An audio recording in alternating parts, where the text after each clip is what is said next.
remember, we're talking about, this is the part of pneumatology where we just started, that God is always here, the Spirit is always here, the Spirit is in your deep.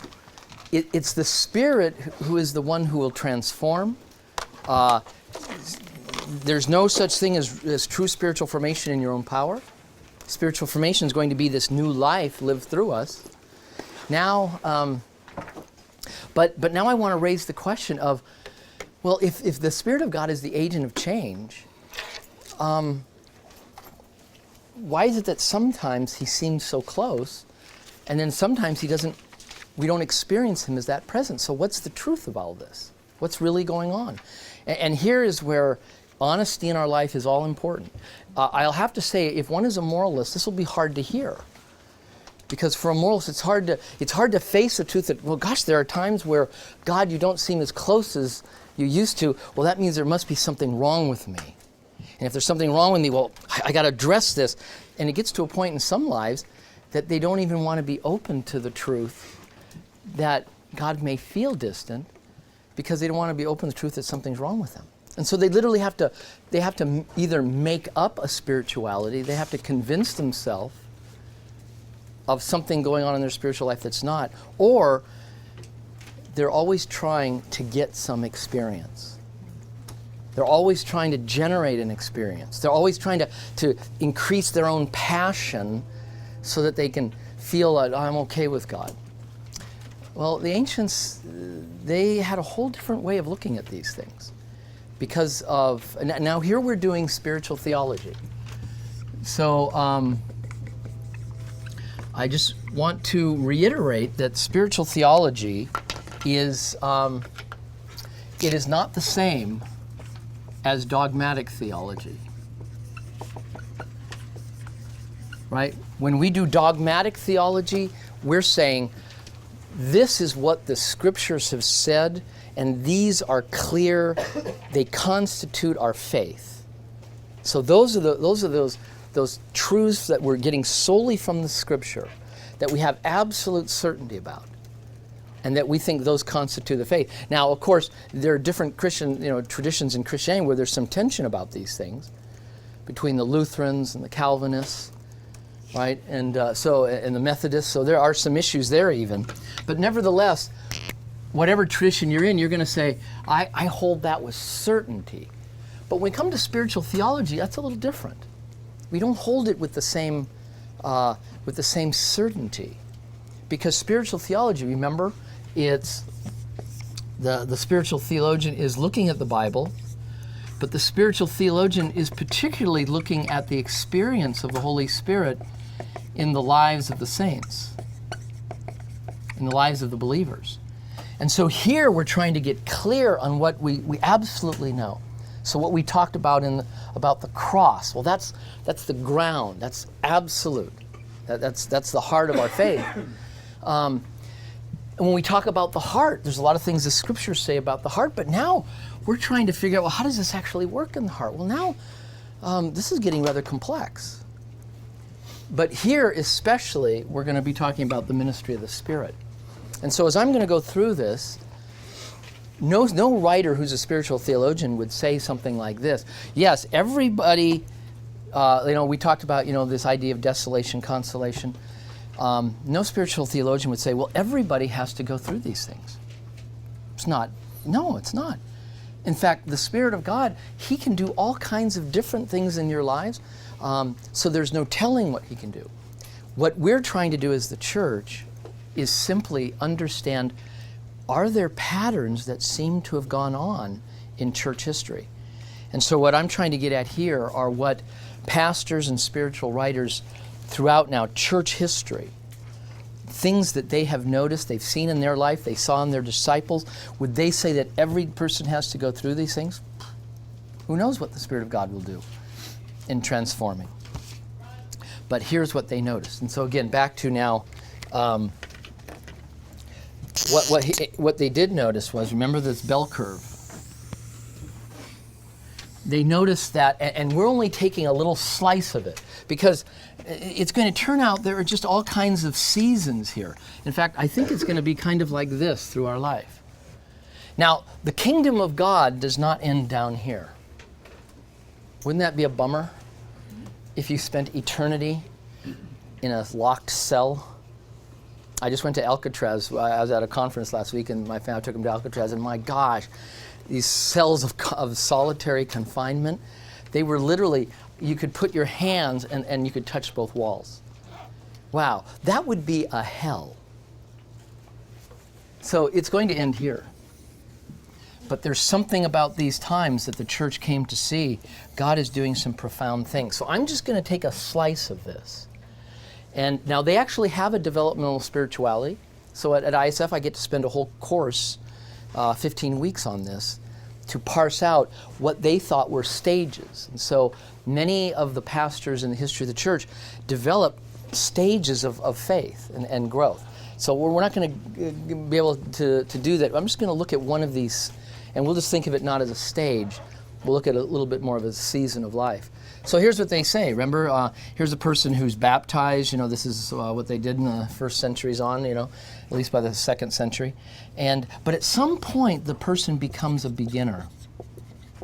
And what we mean by a beginner is this is when, remember, the faith takes. This is mine. This is 1 John 2, verse 12 and following, right? I write to you little children because you know the Father and you know that your sins are forgiven. So this is when, I'm forgiven. And here's what they noticed.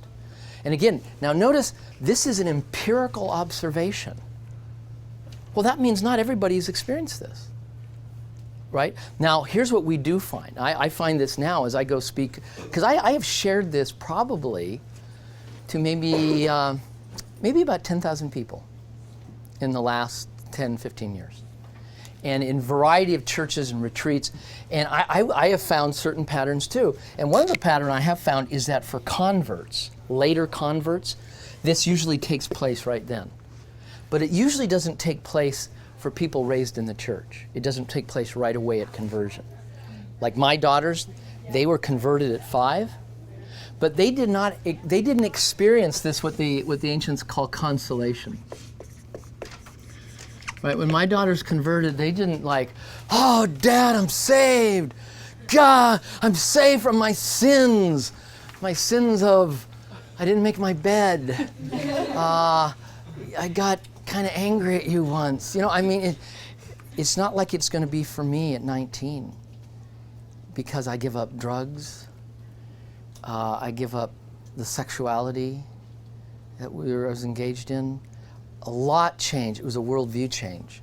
And so for many converts, we see this incredible period of consolation. I saw it when I was a student at Biola in 75. They would often bring people who were hippies. I was at the very end of the hippie generation. Greta and I were little hippies in high school, and then we came to the Lord. But I saw real hippies come to the Lord, people who were Black Panthers come to the Lord, and these guys, man, you know, I remember Eldridge Cleaver, he was a big Black Panther. They were involved in, you know, killing folk. And one day he's doing LSD and he's just tanking and he's sitting on his balcony and all of a sudden he has a vision. And the vision is the Lord, he said, you know, I remember he came to Biola to speak. He said, man, the Lord Jesus Christ, I was tripping, but it wasn't going well. And the Lord Jesus Christ appeared to me and man, my heart melted. It was like, in one moment, I knew he was my Lord. I knew. He went back to the faith of his parents and grandparents, right? And wow, it all changed. And for him, when he talked, he was now tripping on Jesus. I thought, well, that dude's taking Jesus' LSD because he was excited about the faith. And so we saw during this Jesus generation so many people coming into Christ, and they're so excited, and they're pouring into mainline, you know, churches or some of the new fundamentalist evangelical churches that are emerging, and the church people going, whoa, who are these weirdos? Something's really going on here. Converts often have this, but my daughters, no. But I even saw my dad. I led my dad to the Lord in the 70s. He didn't have this. You know, I was waiting for my dad when I shared Christ with him because he wanted to. He said, John, I'm going to visit you in Kentucky. I want you to share all this with me, and because I really want to be a believer. And so when I did, he bowed his head, and he looked up, and I was waiting for him to go, woo!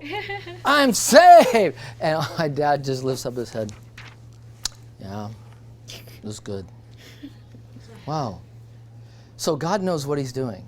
Now, there actually is going to be, as a spiritual theologian, I'm going to have certain explanations for why it is that God gave Eldridge Cleaver this high initially, and why my dad didn't need it, and why my daughters didn't need it. But nevertheless, here's what they noticed. They just noticed that there was this time of consolation, a time where this is just, it's the feeling, right? It doesn't. See, God's always here. It's always here. He's in you. He couldn't get more closer.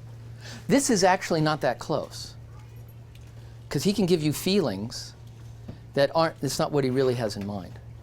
He really has in mind something much more closer than this. But nevertheless, this feels like he's close. So we have to think about this. But this will be feelings of God's presence. And these are wonderful times. These are times where Bible reading, hearing sermons, just God is here, He's alive.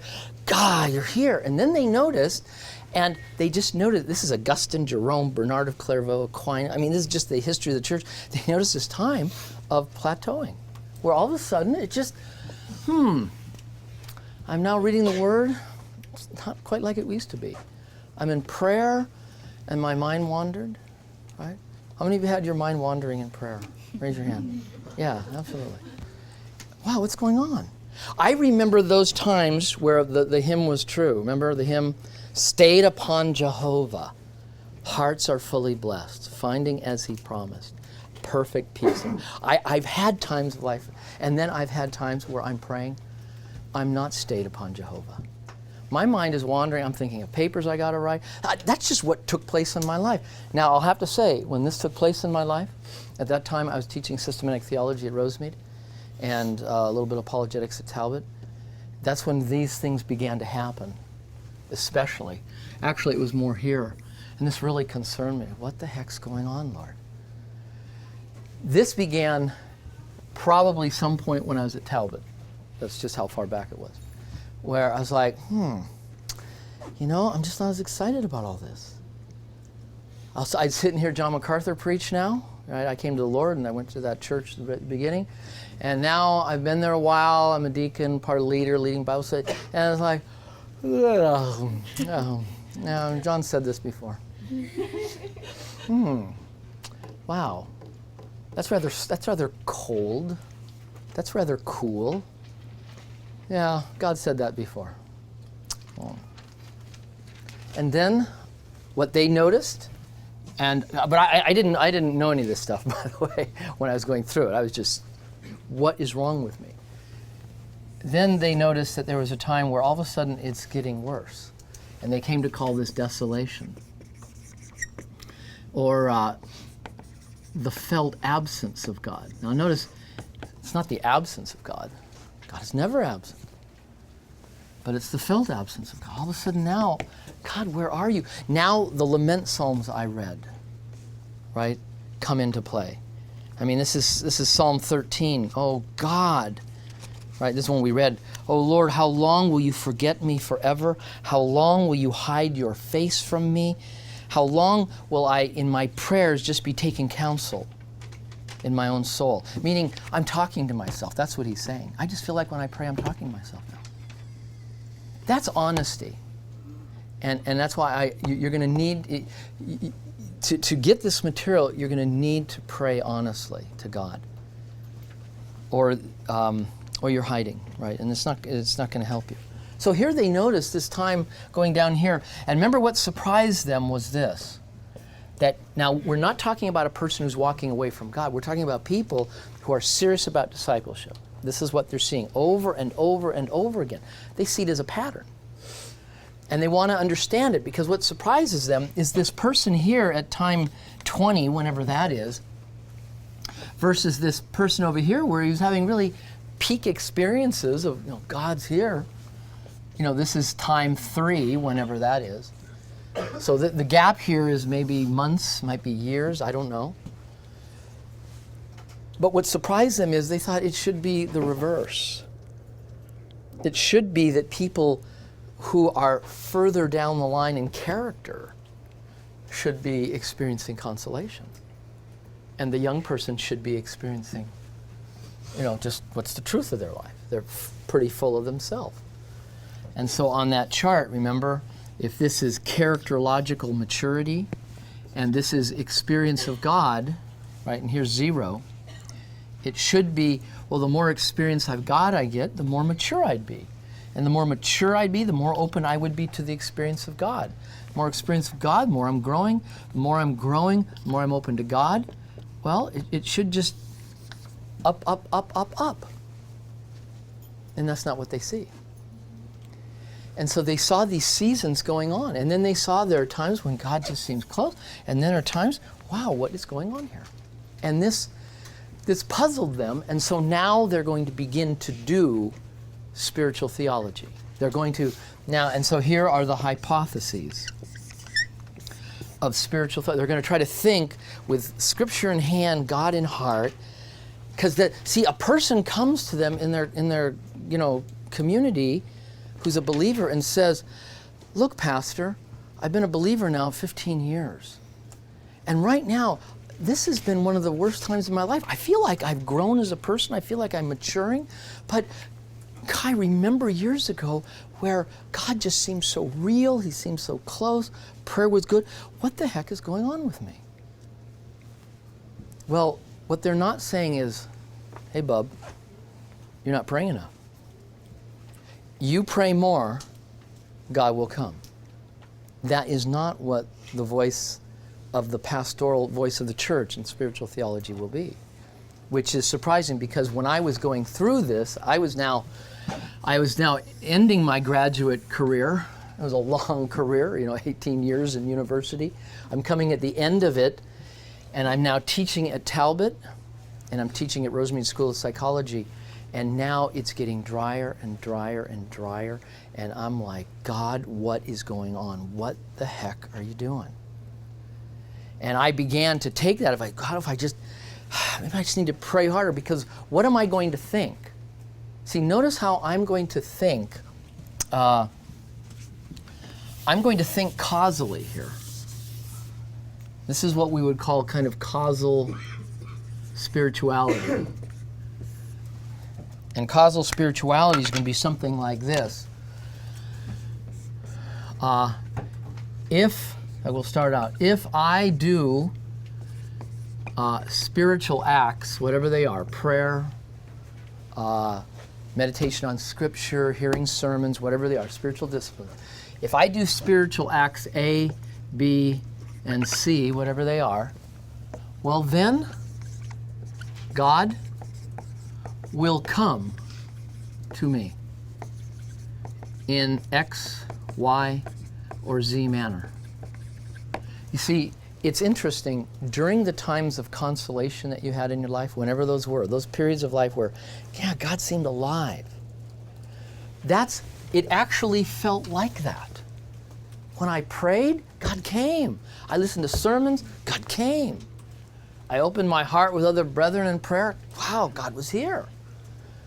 And now, what is going on? And so, what do you think the soul is going to think, usually, in these cases? What are you going to think? Yeah, I must not be doing it right then. Because if I was doing that, well, then God will come. And so here now, the initial temptations be, well, I got to work harder. I'm doing something wrong. And of course, this is false. It doesn't work that way. God says, if you draw close to me, if you draw near to me, I'm going to draw near to you. That is a promise. But how it's going to be felt is a different matter. It's a totally different matter. Because what we're going to see is during these times, God is actually, now this is hard for us to believe this, But God is actually drawing closer than ever. That's what's going to be going on in dark nights. Dark nights are not God removing himself. That's what it's going to feel like. But we're going to have to understand, well, what's going on here? It's actually going to be, God is moving in closer. But most of us, we're going to interpret it in another way. We're going to feel like, no, something's wrong with me, because when God's here, he comes in power, he comes in excitement, he comes in passion. Boy, passion is totally oversold. Totally. I'm not interested in passion. I'm interested in reality. I'm interested in reality. Because reality is about transformation. This whole thing is about transformation. That's going to be the purpose of these, as we're going to kind of see. Yeah?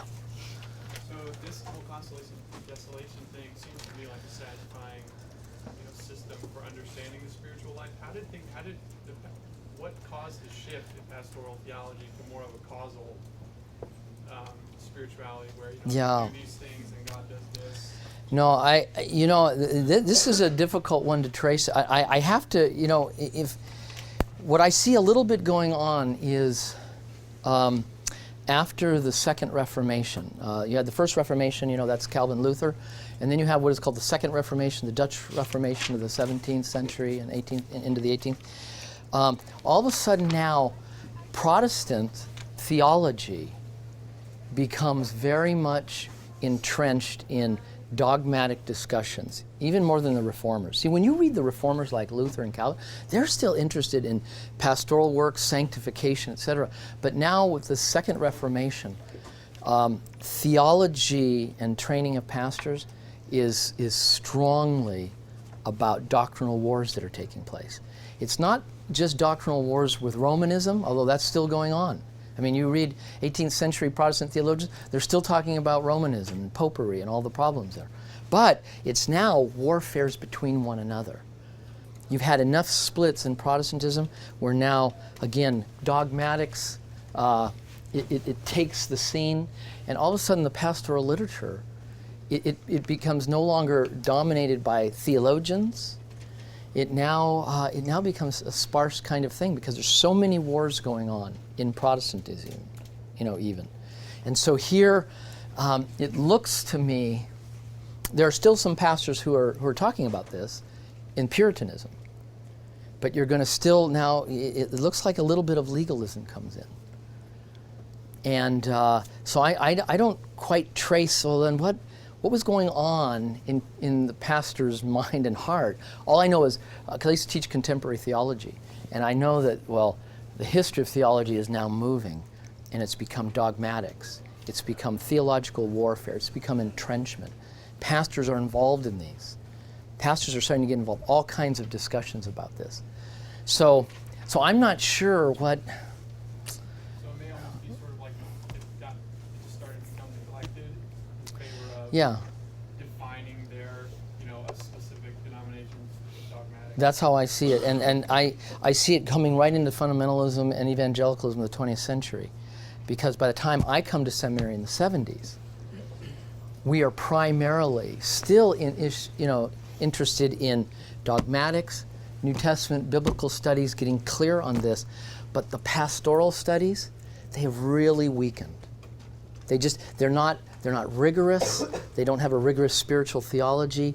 Now the courses are almost a little bit how to marry and bury people.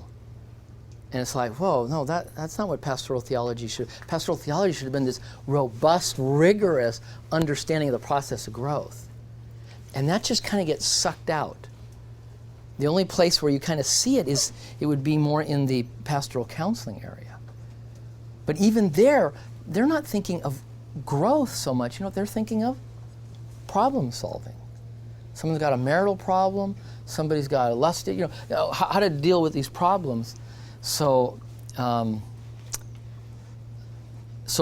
also, as I talk to Christian Ed, I just say, well, look, where have you guys been the last 100 years? And one of the Christian Ed profs here said, well, John, in the 1950s, we evangelicals, we kind of bought into the social sciences view of trying to understand the process of learning. And so Christian Ed has been involved for the last really 30 years of trying to understand what is this process of how saints learn, etc., and how to educate them. Only now a number of departments, ours, Wheaton, some others, have turned back to say, wait a minute, spiritual formation, why is there spiritual formation? We should be doing it. And so now there are Christian Ed departments who are doing this. Yeah. Said in periods of desolation, God is actually drawing near. There seems to be the suggestion that if you never entered a period of desolation, God cannot draw as near to you exactly. as possible. Yeah. And one could draw that. And here's where what's fascinating is people who really study this and really look into it. They say it's interesting because this is going to be given a name. It's going to be called dark night, the dark night of the soul, or dark night phenomena of what a person. And these are going to be spiritual trials. Now, here's what becomes kind of the universal voice of people talking about this stuff, writing about it in history or in present. They're going to say this: you don't need these. Now, you think about this. You don't need these when your life is filled with physical trials. When your life is going through persecution, trials, all kinds of things, you don't need that. Because physical trials, persecution, is going to accomplish the same thing. Because what physical trials and spiritual trials, what their purpose is, it's to open the heart. It's to transform the heart. It's to take the person on a journey of, okay, I think you're ready, we're going inside. Well, physical trials always do that. And so what we find in the first 3 centuries of the church, you find very few people writing about dark night phenomena in the church. When do you see it? And it's amazing where it just emerges in the literature after Constantine. After the peace and prosperity that comes to the church, right? So now you have a universal culture that has wed itself to the church. So that now, during Constantine's time, you can't even hold a government position unless you're a member of the church. Well, it turns out that spiritual trials are going to be during times of peace and prosperity for the church. These are the times where we're fat. These are the times where, it's like now, for us. You today, most of you did not have to get up and, now maybe some of you are going through trials, so it's not that way. But probably for most of you, there are probably not such pressing trials that when you woke up in the morning, you just automatically, oh God, I need you. My life is in such duress. I mean, when I woke up this morning, it was, I did prayer of intention, but I got up and, let's see, should I eat cereal today or chicken from last night? That's not exactly a trial. That's what King Henry VIII thought 500 years ago, right? So we're like kings. And what the spiritual writers noticed was once peace and prosperity hit the church, now people begin to have these times of dark nights. God, where are you? I've been growing. I've been working at the faith. And God, now what's taking place? And this was the beginning of actually a movement we see in the 4th and 5th century, individuals called the Desert Fathers. Not the Desert Fathers, but the Desert Fathers. These were individuals who went out into the desert because they said, the church has gotten so worldly, I don't even know what it is to be a Christian anymore. I know this guy sitting next to me. He holds a government post. He doesn't believe in God at all. Sheesh. What is it to be a Christian? And now individuals go through things because they're beginning to wonder, God, what is it really to be a Christian in this life? Now we're gonna have to talk a little bit more about what dark night phenomena is. But if you are going through a lot of physical trials or persecutional trials, whatever, you're not going to need spiritual trials. It does the exact same work. That's why if you go to a church, in another country who is going through a lot of trials, it's already doing all the work. What is needed is only this, the transformation of the soul. God is going to use trials to take us into places of the soul that we normally wouldn't go on our own. That's just the way it is. Most of us here will not go into certain places of the soul on our own. I'm just not going to look at those pockets of unlove. I'm just not going to look at that pocket of greed. I'm just not going to look at that pocket of expectation I have on my wife or God. Just not going there. And all of a sudden, I've got cancer. And it takes me in there. God, why? Why me? God. That's what they do. So trials are usually the greatest and best things in our life, and it's the thing that we all hate. Because these are the things that really open the heart. What is it that it's going to take to open the heart to the transforming work of God? So again, I don't say, well, you've got to have a dark night of soul, or go find a dark night of the soul. No, it's when it's there, you'll know it. If it's not there, you'll know it. The issue is to be honest to God. God, what's really going on in my soul? I know what it's like to experience you sitting there. I know it's like to experience my wife saying, well, God, are you there or not? And now to be honest, because that brings the question, then God, what are you doing? See, ultimately the question is going to be this: God, what are you doing? That's the question. What are you doing during these times? What are you doing here? What are you doing here? I just want to open to your work, right? And it'll be the same when you go through a physical trial, but then it'll be very hard. Because usually when we're going through a physical trial, we often ask a very neurotic question. What did I do wrong? Why did I do something wrong here? Are you punishing me? That usually emerges in the soul of someone.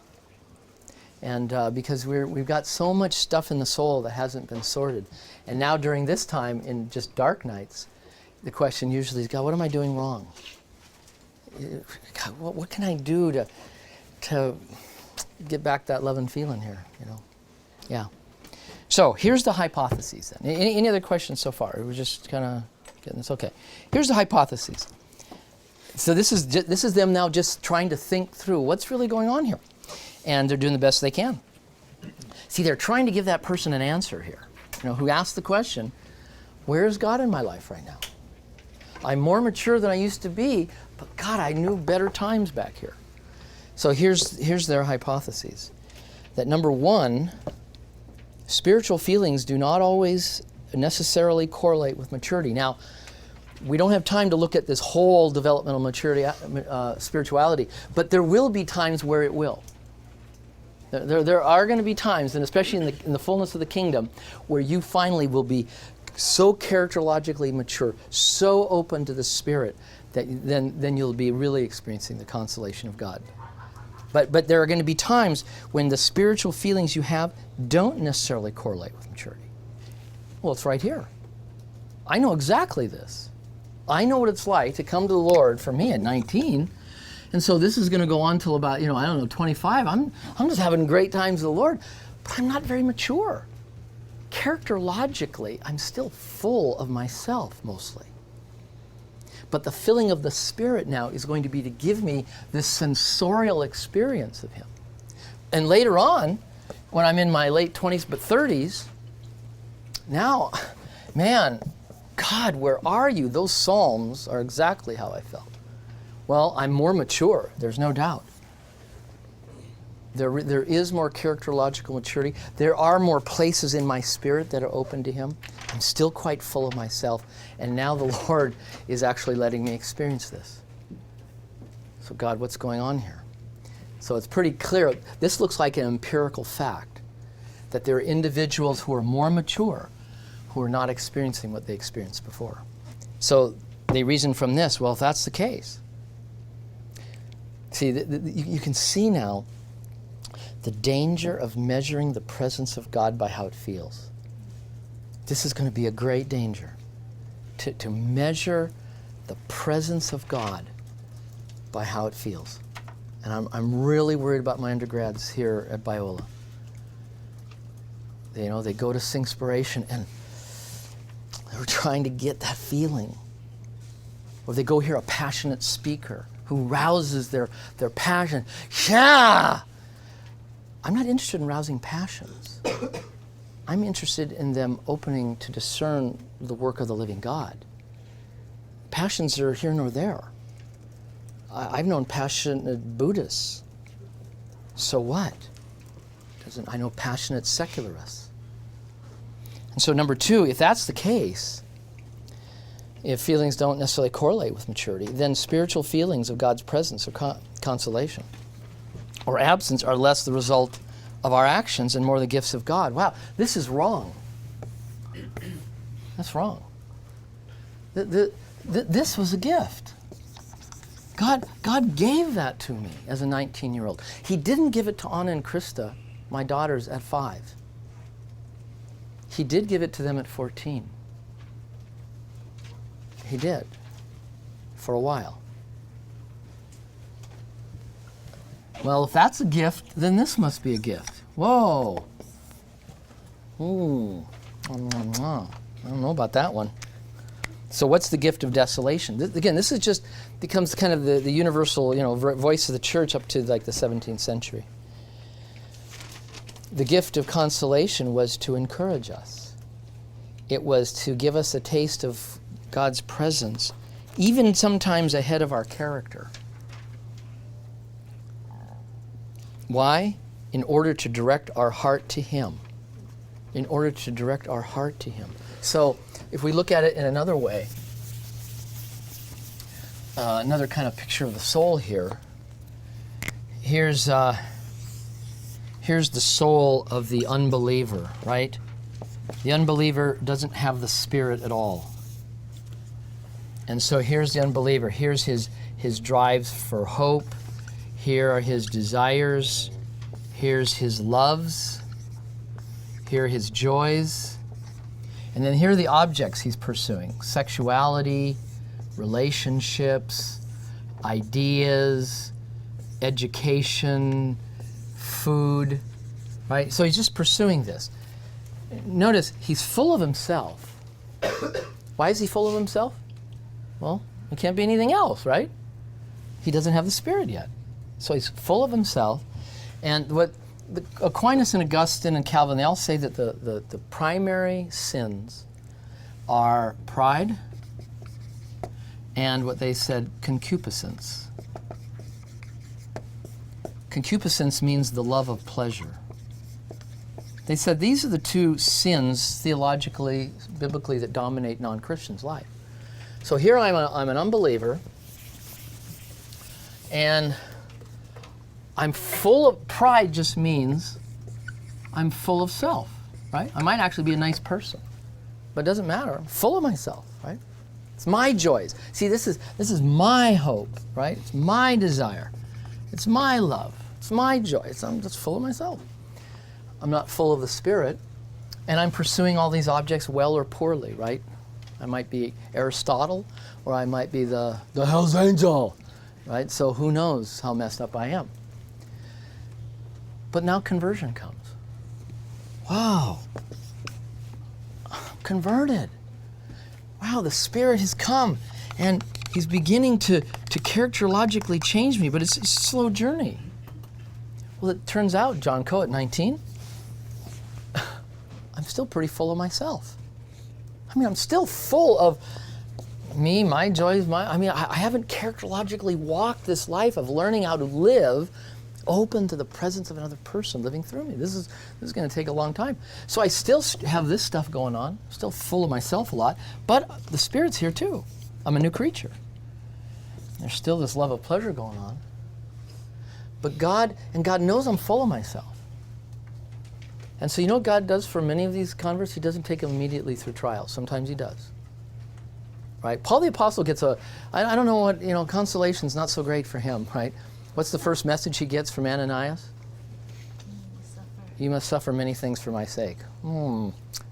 Put that in your pipe and smoke it, right? I've got to suffer for Jesus. Whoa. Paul was a very unusual fellow. Well, now what God wants to do is He wants to turn us to new objects. Prayer. The Word of God. Fellowship. Listening to sermons. Right? Obedience. Right? whole new objects.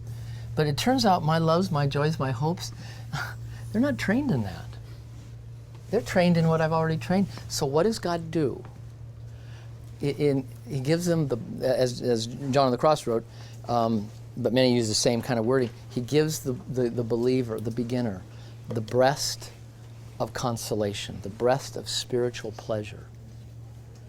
Now, I can't write a breast. This is an evangelical school. So I will... He gives us the bottle, right? This is the bottle. This is grad school. Oh, I see. This is grad school. So, hey, but you want to come up and you can figure that one out. Okay. So I'll say no more on that. So he gives us the bottle of spiritual pleasure. And notice the bottle of spiritual pleasure. Now, this would take us into a little more of the theory of it, but the way that the spiritual writers talk, God often gives this young believer, when he needs it, he puts into that bottle the same excitement and joy that he used to get out of relationships and education and sexuality, so that now you're getting that same joy when you're reading the Word and in prayer and in fellowship. God takes you right where you are. He took me right where I was at 19. In love with myself. I love sports. I got off on sports. I got off on people. I love I love drinking. I loved getting drunk. I loved getting high. I loved doing it. And now all of a sudden I fell in love with prayer, the Word. That was not my character. My character, I'm going to discover I'm still pretty messed up. But there is a new joy, right? There is a new love at the core. There is no doubt. There is this expulsive love there. But it's the bottle of spiritual pleasure, so that now when John is reading the scripture at 19, he's reading going, oh, God, this is so good. But you know what really was going on? God took the bottle and just put it in my mouth. Oh, it's so good. Oh, I'd hear John MacArthur and something, oh, it was so good. You know, my daughters, when they had their bottle, they had these vacuum-packed little things you'd put milk in. Well, they would just suck that thing dry. It was a total, there are no real vacuums in the world, but I think there was a vacuum there. And that's what I was when I was listening to John MacArthur. Just, oh, it's so good. I didn't know that was going on. I came to think it was my actions that brought that on. This is a wonderful time. This is the gift of consolation. Why? Because God wants to, the purpose is to encourage me to go at these new objects. Otherwise, there would be nothing in me to go at these. He's doing this, and he's doing it ahead of my character. So these are times where we really do experience, I'll just give some text. This is Psalm 34:8. Taste and see the goodness of the Lord. This is Psalm 119, verse 103. How sweet are your words to my taste, sweeter than honey. Have there been times in your spiritual life where God's word is so sweet, it is so wonderful, and then there are times where it's dry as dust?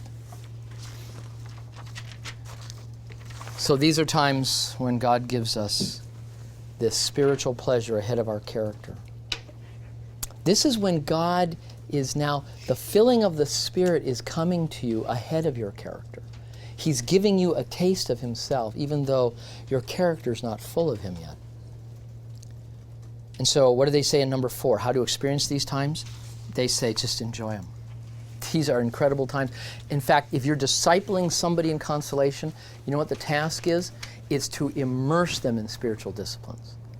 I am so glad of the church that I went to and the person that discipled me, because when I came to the Lord, I was so excited, and within about a year or so, all of a sudden a guy was discipling me. He was a Talbot student at the time, and I became immersed in the Word of God. I became immersed in prayer. I became immersed in fellowship, in praying together with people. During this time, this guy was really into memorizing. I probably memorized about 8 books of the Bible, hundreds of texts. It was an incredible time. John MacArthur's sermon was just, whoa, it was opening up. It was an incredible time of my life. Some of you who were raised in the church, you may not have quite that same thing. And so we're going to have to think why. Some of you have had real times of consolation. Some of you have less times. It doesn't matter. It doesn't matter. Because the goal here is we're going to see, right, back to this chart, of consolation. The goal is not consolation. The goal is not consolation. I sometimes go to some churches, I speak at a lot of churches, and as I'm there, I sometimes think, I think the goal of this church is consolation. They want to give people a feeling that God is here. The goal is not consolation. The goal is transformation. The goal is that you would be transformed by the Spirit in the new covenant from the inside out, so that you would know love, joy, hope, patience, peace, all the fruit of the Spirit. But I think many churches have made the goal consolation. This is a grave error. This is really setting people up for problems. So, but nevertheless, number 4, how to experience it is really open your people to this time and get them involved in spiritual disciplines. But number 5, the gift of desolation. Well, that sounds exciting. What is this? I hated this time in my life. I had no idea at the time what an incredible work God was doing. But during the gift of consolation, the gift of desolation, this is a time when God He thinks you're ready. And now what He's going to do is He's going to make it so that when you're reading the Word, when you're doing spiritual disciplines, right? You're praying, reading the Word, engaging in obedience, just trying to do what is good, seeking fellowship, hearing sermons, all of a sudden now, these will not necessarily encourage you. You know what they will do? They will become a mirror to what's in your heart. This is a time where the interest of God, He wants to do soul surgery. That's what He wants to do. And so He wants to show you what's going on inside. He wants you to see yourself as you are. To see those parts of your heart. How about this? To see those parts of your heart where you really don't love Him. So that now you're reading the Word and you're just saying, God, this is so boring. This is dry right now. I've read this before. Wow, what a cool heart. Or you're praying and your mind's wandering. And the Lord is saying this, I want you to see that. I think you're ready. I think you're mature enough to see what's really in your heart. Because you know where He's taking us now? He's taking us into our neediness. He's taking us into, you need me. John, you can't make this spiritual life work. You cannot make this spiritual life work in your own power. You need me. He's taking us into John 15:5. Apart from me, you can do nothing. See, during consolation, we think, I can do a lot. I pray, God comes. I read the Word, God comes. I can do this. I can preach. Whoa. All of a sudden in dark night, God, I can't do anything. God, what's wrong with me? Now, I've done these, I've shared this with numerous pastors' conferences. And whenever I do, that's when I have a line of pastors afterwards. People have been in the ministry 5, 10, 15, 20, 30 years. And they'll say, John, this is exactly where I've been. God, I don't know what God has been doing. I felt so guilty. I felt so ashamed. I've heard so many times people say, it never dawned on me that God was doing something. It was always, what am I doing wrong? So again, as I say here, have you ever had that time when your mind is wandering in prayer, you're bored, dry times hearing sermon? This used to really bug me. When I'd be hearing MacArthur and my mind's wandering, or I'm reading the scripture and I'm bored, I used to say, John, stop it! Yeah! A good moralist in me. No, John, buck up, passion, get in. It never dawned on me, God, what are you trying to show me? It turned out my spirituality was so full of myself. I had such an inflated view of who I was and what I could do. I did not want to go into this place. Well, it's going to turn out, what the writers say, these are great times. These are great times where God thinks you're ready to see the truth of what's in your heart.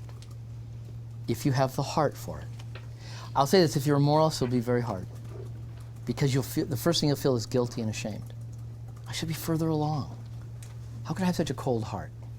Well, let's start with original sin. And then let's start with your sin habits. How about, that's a good place to start. Why you might have a cold heart. Oh, how shocking, you sinner! Yes, you are a sinner. You are. And the flesh residue is deep. You really got to get this. You know, when we looked through the heart, part of the reason we did is I wanted you to see how incredibly deep it is. It's so deep you cannot transform it. If you could, then you wouldn't have needed the Spirit. Then Aristotle can do it. See, believers think while they're going through the young stage, well, I can transform myself. Look, I'm reading the Bible. Look, I'm doing this. Look, I'm obeying. No. You're perhaps doing what a non-believer can do. It's what is it now to let the ministry of the Spirit, another person, live through you. This is where dark nights are taken. See, dark nights are going to try to take you to a place where you'll realize, oh my gosh, I can't even pray in my own power. I can't obey in my own power. I can't do anything. That's why trials are so powerful, because that's where every trial leaves you. They leave you and, God, I can't do this. I'll have to say this, the younger you are, the more you will be tempted to think you can do this. Because your hopes and your desires are still shining. Life has a wonderful way of grinding it down. Right? But trials do it really fast. And so number 6, what's going on here in desolation? What is God doing? That's the issue. Remember, just bear in mind, you can kind of put it on the side there. Think of Jeremiah 31 now. Think of Ezekiel 36. New covenant. What's the new covenant about? God is writing Torah on the heart. That's what he wants to do. God through the Spirit wants to open the heart. He wants to transform you from the inside out. And so number 1, the Spirit of God wants to make your heart his home. That's what he wants to do. He wants your heart. The Spirit of God is not interested in just giving you consolation. He could do that forever. He could just take, because you know one thing about consolation, here's what consolation does. While you're getting the bottle, right? So, you're just feeding on the bottle. It's good. While you're feeding on the bottle, you won't care what's going on inside. Because God is here. Everything's wonderful. Well, God is not interested in you just having experiences of him. God wants to transform you. He wants his loves, his joys, his desires to begin to work this way up. He's taking us on a journey. So number 1, Spirit of God wants to make your heart his home. That's new covenant. Number 2, but the vices and sins of the heart, remember those huge glaciers we talked about? They're going to hinder this process. They're going to hinder this, right? The Spirit just can't say, well, I'm coming in there. I'm in here. No, your will is attached to all this stuff. You must open up. You must submit. You must welcome. And of course, we may not want to do that because these sins of the heart are so large. And so number 3, therefore, what is he going to do? This is his initiative now. He's going to purge. You know, purging? Purging is bringing the stuff up. Right? That's what you do when you purge something. You bring the materials that aren't good, right? You bring them to the surface. He's going to purge or open these places up in our life, and he's going to expose them. But he's not just going to expose them to show you, yeah, see, that's what you are. You don't even love me. Right? You don't even care about reading the Bible. Look at you, you mess. No, now if I was God, I might do that. I might just get sick and tired of you guys. No. He does it so that we can journey with him. He so loves us, and he so knows what's in your heart. He knows all that crap. But he so loves us, he just, guys, only go there with me. I've got so much to teach you. I've got so much to forgive. I've got so much to apply my cross to you. This is really an incredible time. This is soul surgery. This is God not withdrawing from you. I say that then in the last bullet. This is not God withdrawing from you. Most people feel, God's withdrawn from me. He's not pleased. Man, if he was pleased, I'd be here. No. He thinks you're ready. He thinks you're mature enough. He thinks you can handle it. You're not a baby anymore. So God's not withdrawing from you. He's only withdrawing the feeling of consolation. Rather, this is a time when God draws near to talk truth. He wants to talk to truth to. He wants to show you this is what really is in your heart. He kind of wants to break your heart. That's what he wants to do. He wants to break your heart. To take you into new places of neediness and dependence. This is the spiritual writers took 2 Corinthians chapter 12, and that was a key verse for them. Now that refers to physical trials pretty clearly. All the persecutions and trials, some thorn that's bothering Paul. And Paul is saying, I don't want this, I don't want this, I don't want this. And God says, no, I want you to have it.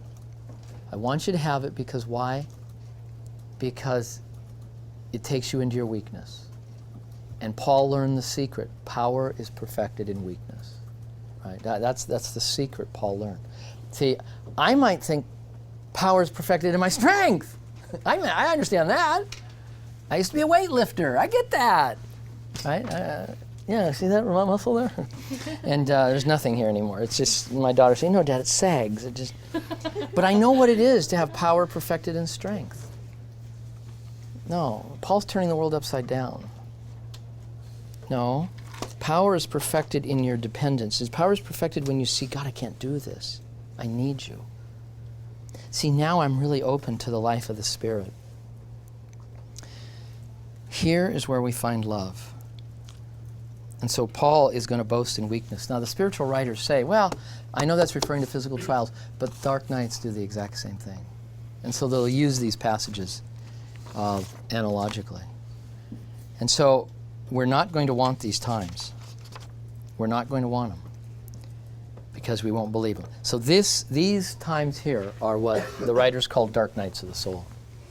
So the next point, number 7, biblically what they liken this to, because see they're realizing, look, these are hypotheses to understand this phenomenon. And so they wanted to, biblically, what is this likened to? And so they likened it to desolation or dark nights became associated with God's work of putting off the old man.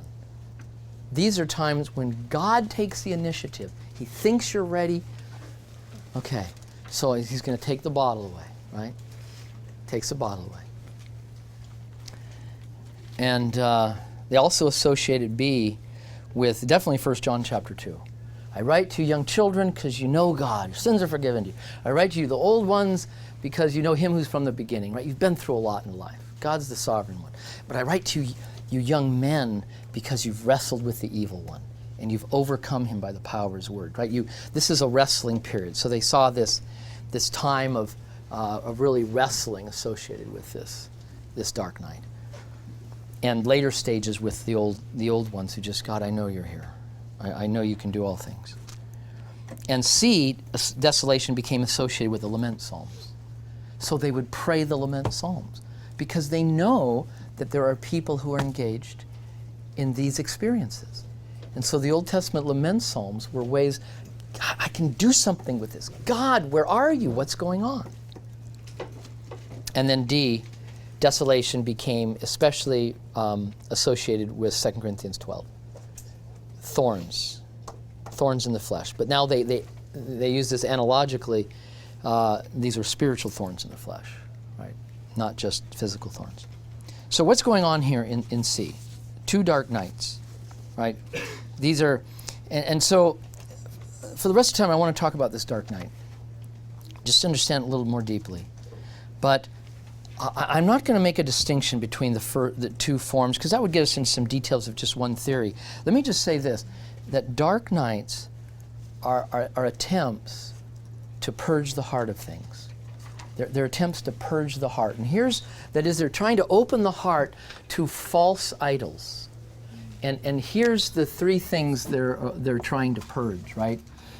So it's really a purge of three things. The first one, it's trying to purge us of our dependence on consolation. See, we become like consolation junkies. And churches become consolation junkies. Worship times, I just noticed this, they become consolation junkies, where they're trying to create experiences. They're trying to create highs. They're trying to get people passionate.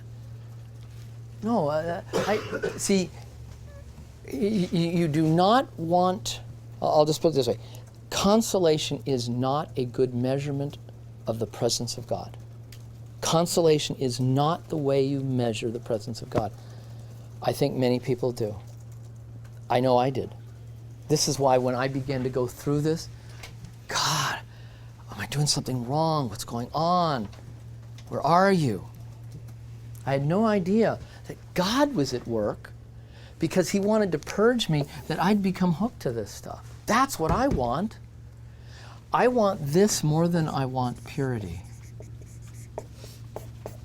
See, Dark Knight is going to say, no, I'm going to take you into issues of purity.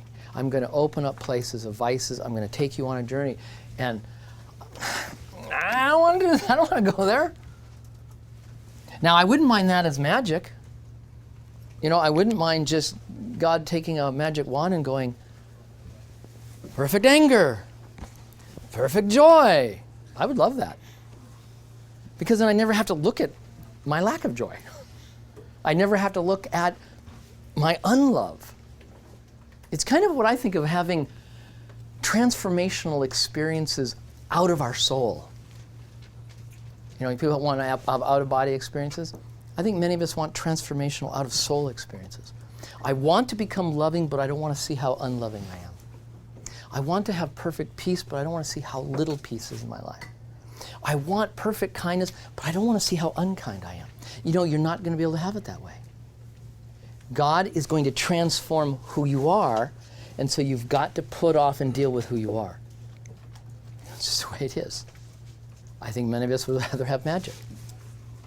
So he's going to try to purge us of our dependence on consolation. Second thing, he's going to purge us of our vices. He's going to begin to show us our excess anger, our unkindness. He's going to begin to open pieces of our heart that we've talked about, the vices. And the third thing, now we're not going to look at this because this is later dark nights when you get to be an old geezer or I don't know what a woman is. Are women geezers too? A geezette or something?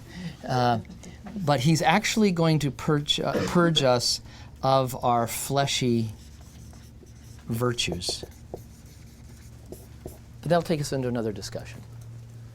People who are older in the faith, pastors, I've taught on this material more. I won't talk about this here, but pastors who they have a good theology, have good character, but now God is saying, I'm glad you've done that. Of course, a lot of it was in your power. I know you're trying to do it in my power, but that's something we learn. Now I'm going to take you on a real journey. And some of these pastors now have come to me and said, wow, I've just experienced such deep, God, where are you? And it's taken them into whole new places of neediness and dependence on God. But that's for another time. So, number 2, what's going on in these dark nights then? Biblically, it's likened to young men wrestling.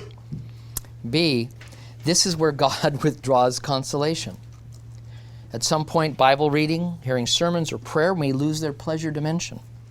Ministry may lose its zest. Even the sense of our own good character no longer satisfied. This is where we're left experiencing parts of ourself that we're really filled with ourself, not the Spirit. And this is a gift. This is a gift to experience those parts of ourselves, to become hungry for God. So there's a time where God says, okay, I want to take the bottle away. Would you give me the bottle? No, come on, would you give me the, because what will we want? No, a ba. You know, it's like when I took away, my daughters called it the ba, right? So here's the ba, and so they would come when it was ba time, ba, and I give them the ba, and they'd stick it in their mouth, and then they would go into nirvana. I thought they were having a hippie experience that Greta and I had, and wow. And then when I tried to take the bottle away, and I gave Anna and Krista the sippy cup, They didn't know they could get more milk with the sippy cup. I mean, have you ever tried to suck one of those bottles? It's like sucking on rubber. But they love the sucking action. They love the feel of it. They've had it since they were a baby. And so here we can be just like them. We won't want to give it up. But this is an incredible time where God says, I think you're ready. I think you're ready. And you know what he's going to do? He's now going to work this way up. He's coming this way now. He says, you know what I want to do? I really want to draw in close. I know, John, you're going to feel like I withdrew from you, but you're so doggone hooked to that now. And I'll say this. This will be a principle you can think about. The more that you lived a life prior to conversion hooked on pleasure, the bigger your bottle will probably be. That's just the way it usually goes. The more you were hooked on pleasure and drinking it before your conversion, then God will probably give you a correlate bottle to attract you to these new things. So for me, prior to 19, John, I just fed on the fire hose of pleasure, going through high school. Well, my daughters, I homeschooled them.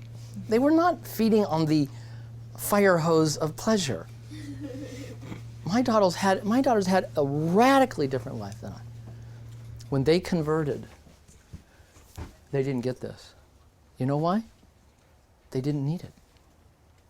It was unneeded. Now, sometimes when they hear my stories, they go, God, hang on, sometimes I wish I had, sometimes I wish I did. I've actually heard one of my daughters say, you know, Dad, I kind of wish I did drugs. Kind of wish I rebelled against you so I could have a conversion experience like you and feel, connected to God.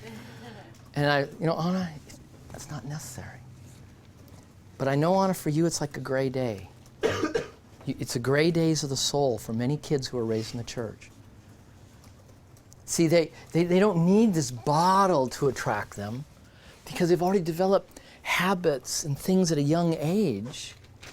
And so they don't need this special thing, because here's the way it works. The degree to which you get a big bottle here, oh, it's good. I don't know. That's the degree to which this is going to feel like hell. It's really going to feel like hell. You don't need it. God is interested in the slow and the steady transformation. And so he's now coming up. So when he takes the bottle away, whenever that was or however it came, he's now saying, I'm moving this way now. I'm coming in for a real conversation.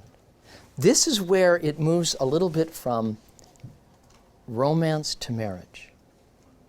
I'll get your question in a sec. Do you remember romance? Romance is kind of that time of, hey babe, how you doing? Yeah, I'm looking pretty good. You're looking pretty good. I think we're gonna have a good night. So everyone's a mirror to one's narcissism, right? I'm good. And if we have a bad night, close this baby off. I gotta go home. When you get married, there's nowhere to go. You get married, it's like, sorry, you better close your ears here. That's it? That's who I married? Oh, that's who I married? Well, wow, what a bummer.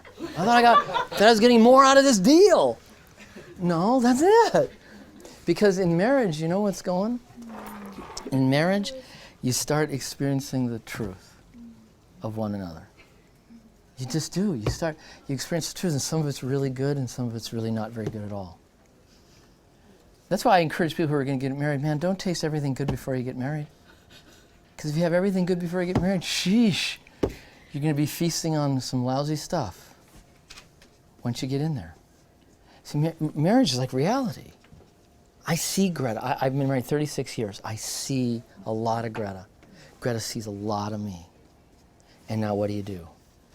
And God wants to say, John, I hate to use this word now because of the way my daughter's telling me, but I'm hooked on you, John. But I know how hooking up, that's not a good word now today. But God is in there, and He's committed. And now He says, John, I know you better than you know you, and we got to have a conversation. I've got to begin to show you pieces where you're so doggone full of yourself because, John, I want to move in there. So I'm going to take you on a journey if you're open. If you're open to this. So the next point. But let me get the question, yeah. So when someone hits the stage of desolation, does it require someone else to come alongside them to assure them that that's Yeah. a normal thing? Can they just stall out there and get stuck? Yeah. And that's it, like for the rest of their spiritual life? Yeah, no, I think that's generally true. Because now again, you can navigate with the Lord, but for most people, they begin to get a little lost here. God, where are you? The soul sometimes even feels abandoned, and the soul becomes so aware of its unlove that they think that's not a good place to be. No, I've got to work harder. And it's like, so you'll need this is a great time to have a spiritual director, meaning someone who's been a little further, who can help you track what the Spirit is doing. No, it's okay. This is good. I've been there now. You know, by the way, the time that I went through this, it probably went on in some ups and downs, but generally going this way, it went on for about 12 years for my life. And I had no idea what was going on. But I had no idea the Lord was doing such powerful work. And finally, when the Lord really opened this deeply, is when I went on a 3-week retreat that I didn't even ask for. I didn't want to do it, didn't ask for it.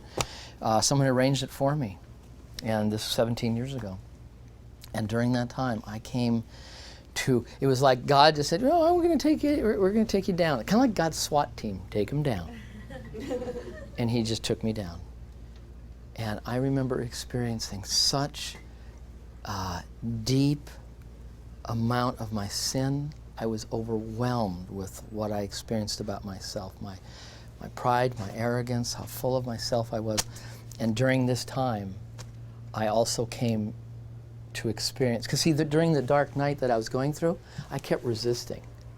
No, God, what's going on? I'm not loving him enough. I'm not doing so. I don't know what. And then times I would just, at times as a systematic theologian, I wasn't even praying.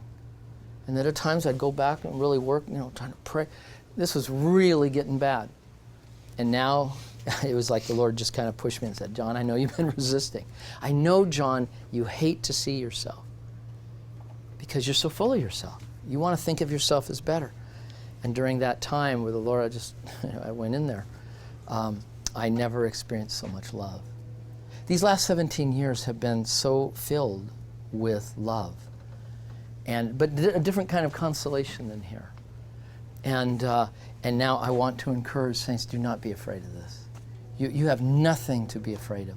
God is down there.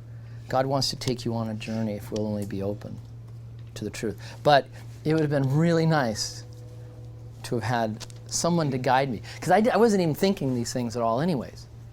I was just lost, scrambling, really confused in my life. Yeah. How do you, say for someone who's like a leader in ministry, Yeah. how do you kind of balance like being maybe personally like in a place of desolation, but like not wanting to, I guess like drag everybody down with you? Yeah. Like, I've seen so many Totally. people who embrace that, and I think that's Yeah. great, but they kind of take the entire church along with them, and I think that corporately there's definitely times when Yeah. more people are in like times of consolation and rejoicing.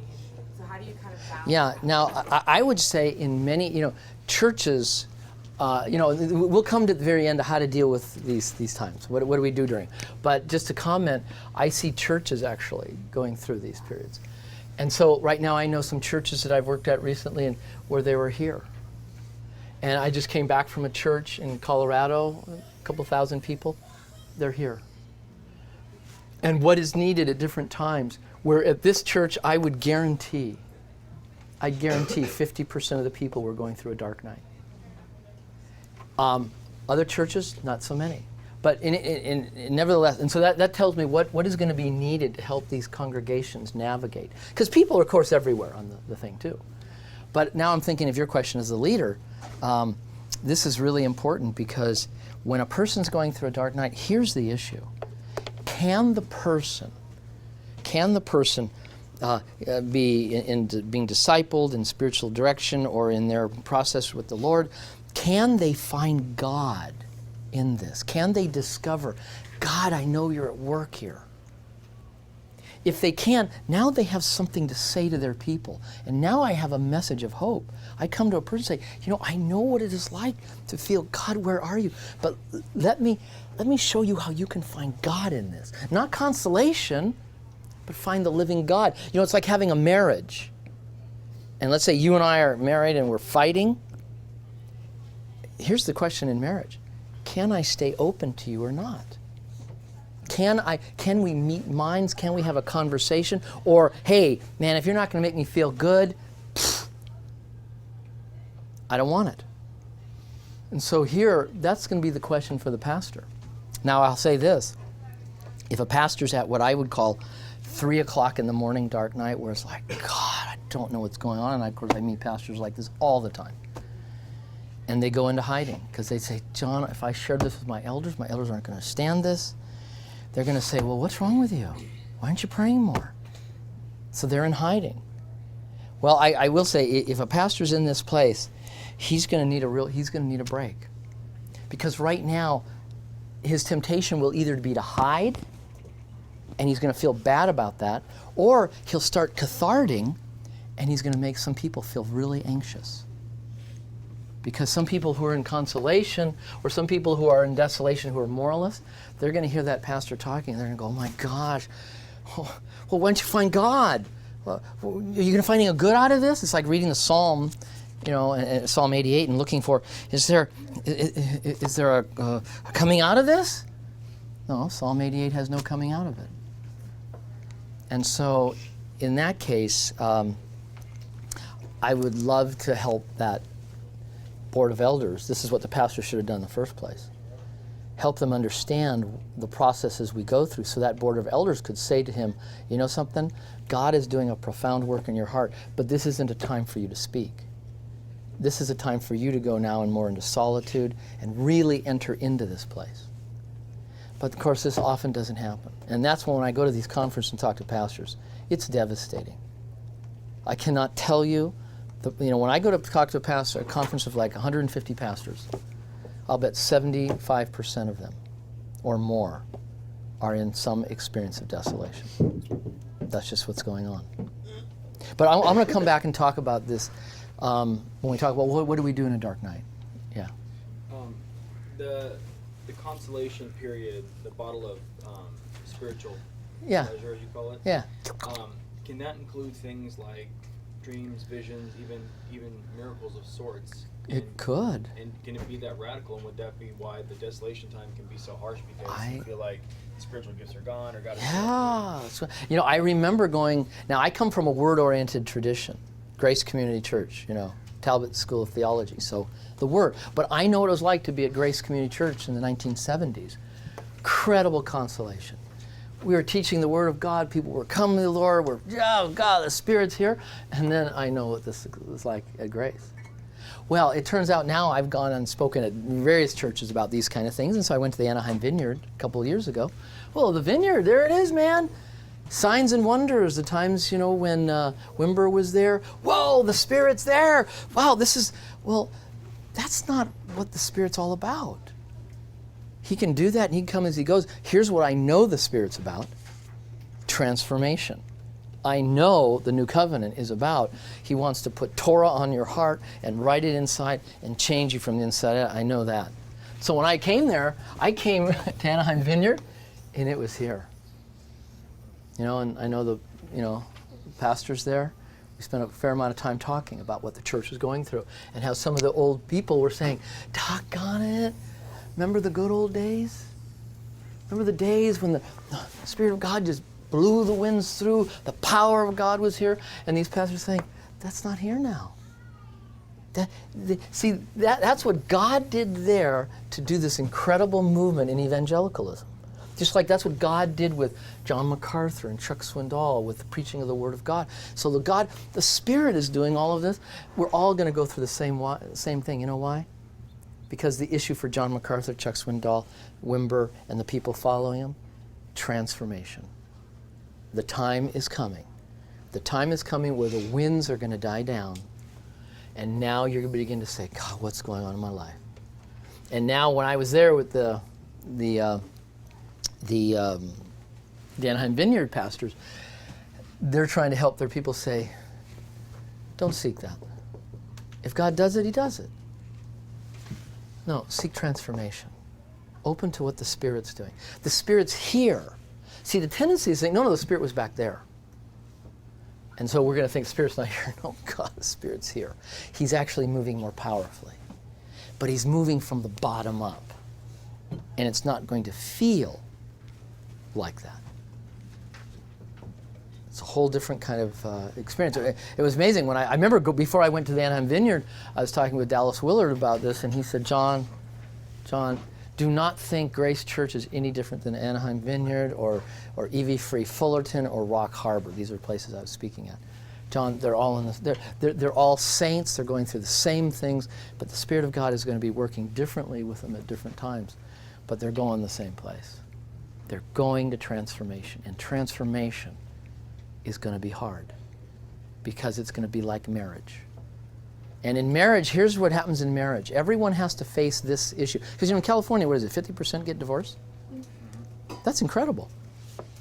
Well, here's what every marriage has to face. What do you want? Do you want the pleasure of marriage, or do you want your spouse? That's the choice. And I can understand marriage is hard. I can understand people divorcing. And I think it's the same thing in the dark night. What do you want? Do you want consolation, or do you want God? Because if you want God, you're going to get a conversation. Because God's interested in truthing it with your heart. Yeah. Okay, next point. So the experience, C. The experience will be in the balance of ourself and the Spirit working right through our functioning. So here's the balance. There's myself, I'm full of myself, but there's a Spirit working. And so I'm typically going to experience this balance. It'll be dryness, sometimes distance from God. He's not distant, he's right there. It'll be like me when I'm really bugged and the stuff is up here and I'm feeling distant from Greta. Oh, Greta's right there. How can I stay connected to Greta, even when we're mucking around in the truth? How can I stay connected to God, even when he's trying to open my heart? So I'll experience distance from him, frustration, sense of moral failure, loneliness, spiritual impotence. What, doesn't this sound exciting? Yum! Yes, it is exciting. If you have a heart to hear this, this is exciting. You know why? Because this is an opportunity for you to enter into your weakness. But I'll tell you, if you're a moralist, you'll hate it. Because you'll want to be in your strength. No, I really do love God. No, I've really, grown as a Christian. No. Let God just show you your neediness. Do not be afraid. So, how do you know? D, how do you know if you're in a dark night? Let me give you 3 signs. These aren't from me now. This is the tradition that's talking about. This is what they saw in their disciples. Here's the first thing. The first thing is you'll find that it is very difficult to stay focused when doing spiritual disciplines. It's very difficult to stay focused when you're doing spiritual disciplines. That is, you find, see, what's happening is the Lord is pushing your stuff up. He's trying to show you what's really in your heart. And so your mind's just going to be wandering all over the place. And we'll say, especially those of you who are really prideful. Stop it, John. You're better than that. Because you're Superman. No. God is trying to give you an experience that really your heart's elsewhere. Here's the second thing. You will find that you won't even want to do certain spiritual disciplines at times because it's painful to do it. You feel guilty. This is when people's quiet times get smaller and smaller and smaller and smaller. I've talked to pastors, and I know totally what this was like at Rosemead, who have said to me, John, if I didn't have a professional motivation to be in the Word of God and prayer, I wouldn't be. I understand my IBM executive. I understand the plumber. I understand the mom whose prayer life has shrunk because why? They have no professional motivation to even do it. See, this is when fortitude dried up. But this is a gift because fortitude can't grow you. The Spirit of God only can grow you. But again, he used fortitude when we were younger believers, and that's a cool thing. But there's a third sign, and the third sign has to be that they say, or the first two could just mean, I don't even care about God anymore, right? I can't stay focused. I'm totally uninterested. I don't want it anymore. Well, the third sign is the key, and that is you're really worried about this. You're really anxious about it. God, what is wrong with me? God, have I left my first love? Right? Thinking to Revelation 4, what's gone on? What's taking place?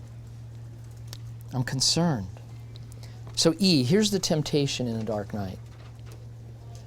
These are hard times. These really are hard times. When God seems silent, this is where we do some of the craziest thing. Here's the first thing. The first temptation is to think I'm doing something wrong. That is the first temptation of most people hitting a dark night. What am I doing wrong? Gosh, if I were praying more, God would come. And so I hear a sermon. Yeah, I need to pray more. Yeah, I'm maybe not loving God. Here at Biola, when they start going through this, they usually think lust was the problem. Gosh, I wasn't lusting so much. Of course, when they were lusting before, and they were getting consolation, they'd be broken. Oh, God, I'm sorry.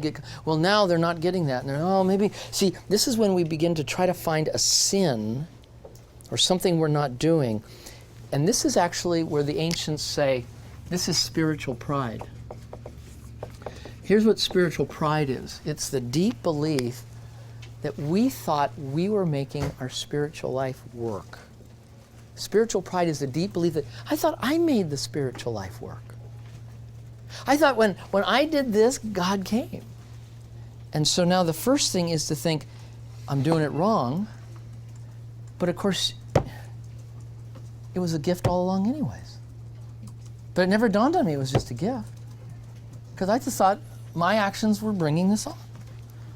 So the temptation is the first thing I'm doing it wrong. And then the next temptation is then to work a little harder.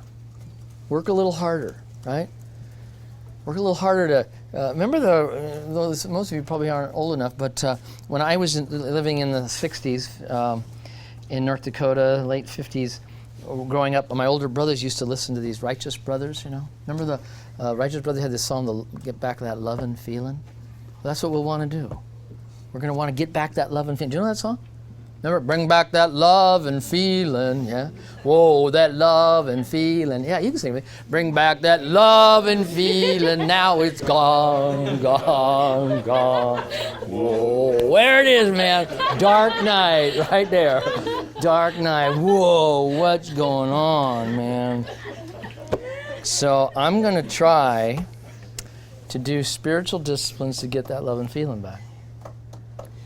Because God seems like he's absent, so I want consolation. Now, I look back on my life, and here's how I interpret it. When I was teaching systematic theology now, and when I was really going through this, I remember at night I had on my bedstand a host of books that every night I would read, and I know I was looking for consolation. I know I was looking for pleasure. Sometimes I would pick up a book and I would put it down mid-sentence if it was bumming me out. But I really do look on that now. I remember I loved in high school getting high. I loved smoking marijuana. In fact, we were just, this last weekend, we went to, my daughter and I, we become kind of little historians of the hippie generation, so we visited Haight-Ashbury. Oh my gosh. There are people who just walked up, hey man, you want to buy some joints? And I say, no, I used to, but I really found Jesus. Oh, that's cool, but these are really good joints. Like, whoa, okay, incredible. Somebody offered my daughter, hey, I'll give you want some acid or mushrooms? They're free. Wow, this is incredible. Well, here's what I used to do. This is how I equate it, because I was so motivated by pleasure prior to my conversion And now I gain so much consolation. Now I look at it as a theologian. You know, I'm reading Luther, but here's what I'm doing psychologically, right? No, not good. Not good. Let's try Calvin. I literally put him down mid-sentence. I pick up Calvin. No, he's not good either. Let's try Augustine. Yeah. I can read a page of Augustine tonight. You know, it got so bad. I was now about 35 years old. It was so bad. It's hard to even imagine. This desolation was so deep. And number 3, here's the next temptation. It's to quit the disciplines altogether, or to do them less. I see this all the time at seminary. Students whose quiet time, whose private times with the Lord just get smaller and smaller. Of course, we don't help that, right? Because we just give you everything to do, right? As if you have nothing else to do in life but what I am teaching. And then pastors, smaller and smaller. Graduate schools, you go on to more graduate work, smaller and smaller. And the real problem is number 4, when there's people who just get to a point where, you know, I don't think God's going to come. He came a long time ago, I just don't think he'll come. And so we just settle for a life of dry bones. That's the way to be. Right? God doesn't come. But I want to say in G, remember God is so close. This dryness is now a new, more profound work of God in the deep. This is a work of God in the deep to have a new relationship, an honest relationship. See, this is the Spirit attempting to reveal the truth of ourself in neediness, to help us give up on ourselves and to depend on Him. The ancients called this purgative contemplation. Boy, doesn't that sound... See, when we think of contemplation, we think of... I used to teach, Hinduism and Buddhism, so we tend to think of some Hindu yogi, right, or Zen master who's just in pure joy and contemplation. Well, the ancients knew, no, contemplation for many believers, it's very purgative. It feels very lousy. Because contemplation in the Christian tradition is not you flying into the mind of God. It's the Spirit of God moving within us. And now He's moving in a purgative way. And our task is just to open, because sometimes it might be love, but sometimes it might be purging. And so I think of this, this transformation. The analogy in my life is clearly an enema. Any of you had an enema before? Okay, how many of you have had an enema before? Do you even know what an enema is? Yeah! Now, I was raised in a Norwegian community. Enemas, my parents did not believe in, I'm raised in the 1950s. My parents do not believe in antibiotics. They don't have antibiotics, I don't think, in Grand Forks, North Dakota.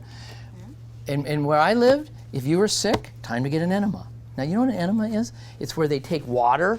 Now, it's, and they kind of stick it up your rear and cleanse out the colon, get the crap out. That's the purpose, right? Hippocrates used to do this, and Plato and all those guys. So you get the crap out to free up your bowels and you get going again. Well, when I look at a fleet enema, have you ever seen one of those things you buy? Well, the fleet enema, that's like, in Norwegian terms, that's like for a parakeet. That is just, it's so little. No, my dad would fill 2 hot water bottles, just bulging. And, it's the tube. The hot water bottle in my house was not to keep you warm in bed. It was to do a purging. So when he said, remember in North Dakota, it's 10 feet of snow, 50, I saw one time 54 below. 54 degrees below, and I got to walk to school. But nevertheless, when my dad said, "Yeah, Norm, Bob, how you feeling?" "Good, Dad, feeling good. I'm gonna jog to school today." And my dad said, he was a very kind man actually. He said, "Yanni, I think sniffle. Think you got it?" "No, Dad, no, I'm just rubbing it." Enema time. Enema time before school. Oh yeah. So we had a bathroom set up for it, and the brothers might be laughing. Well, I'm sitting there laying on a table just like this, and Dad's sticking 2 water bottles in my stomach, and he's just kindly rubbing my tummy because he wants to break up the fecal material, right? That's what a good father does. So he's hold it. This is good, Yanni. We're going to have a good bowel movement. And then finally, go. Wow. When we would go to the bath, it was like a horse. I mean, just. And the only thing in my home we were concerned about was if my dad would look in the toilet and go, Yanni, I think we need to do it again. Oh! Well, that's what's in my head. This is an enema. So I think of it back over here. This is top-down spirituality. This is bottom-up, man. Bottom-up. We're bringing the stuff up, right? So the last question. What do we do?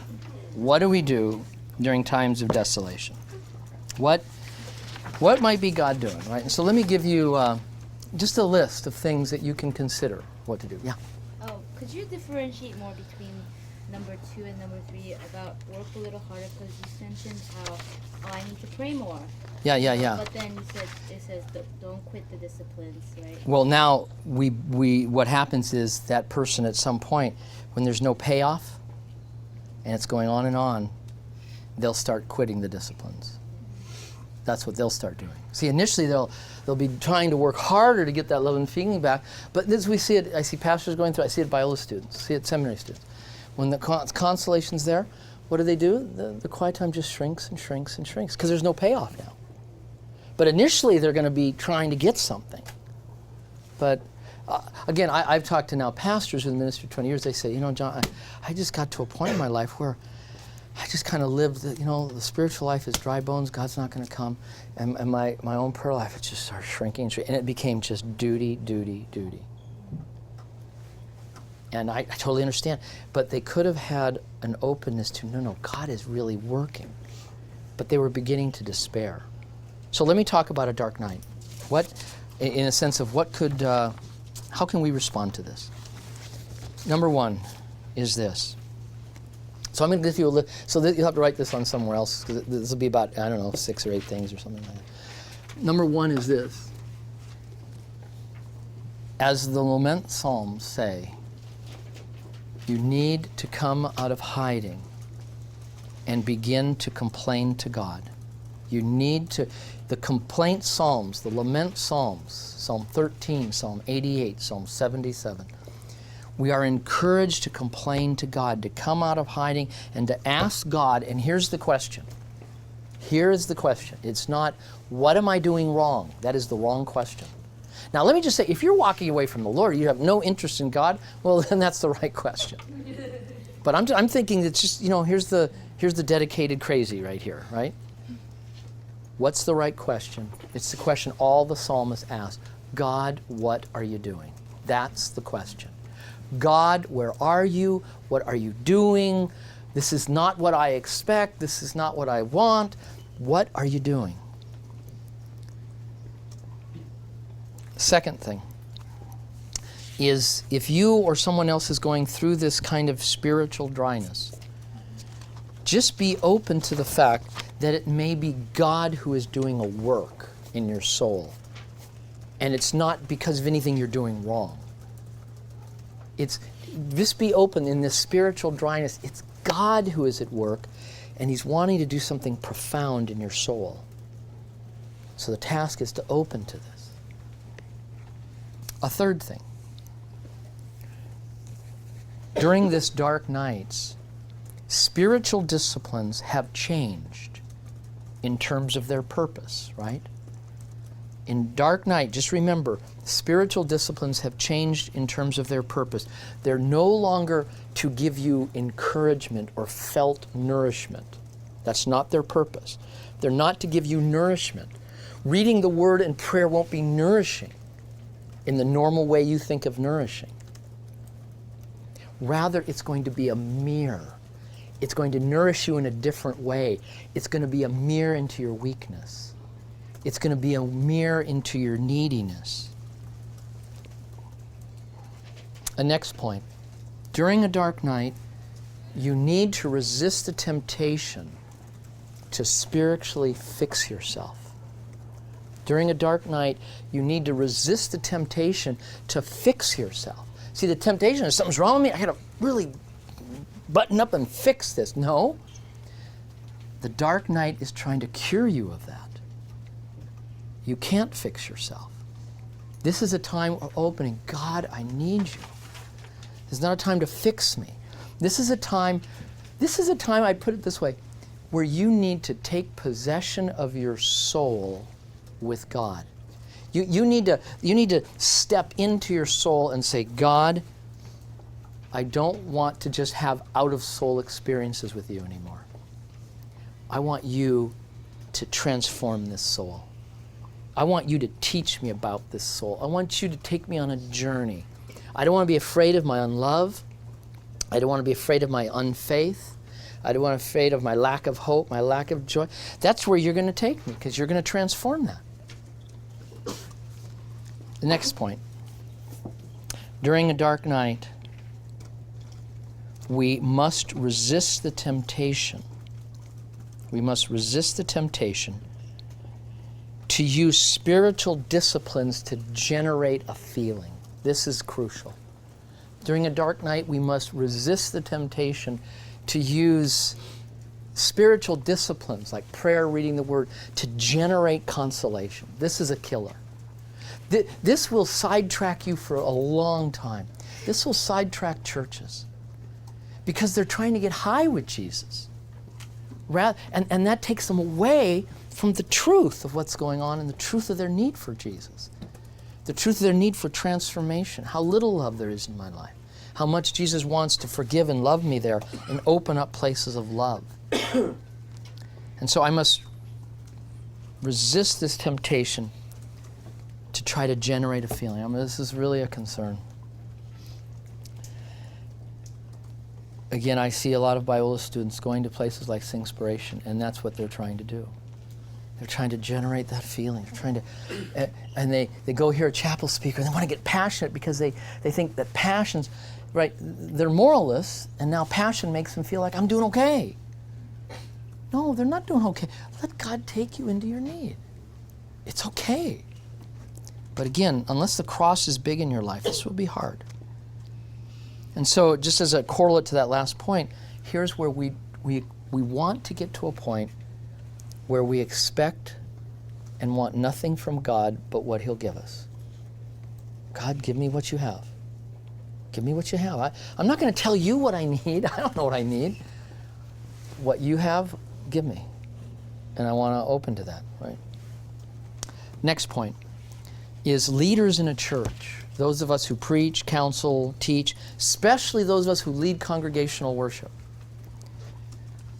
We must resist the temptation to try to generate religious experiences, consolation. That is not your business. That is not my business. My business is to help people find what God is doing in their life. You got to think about that.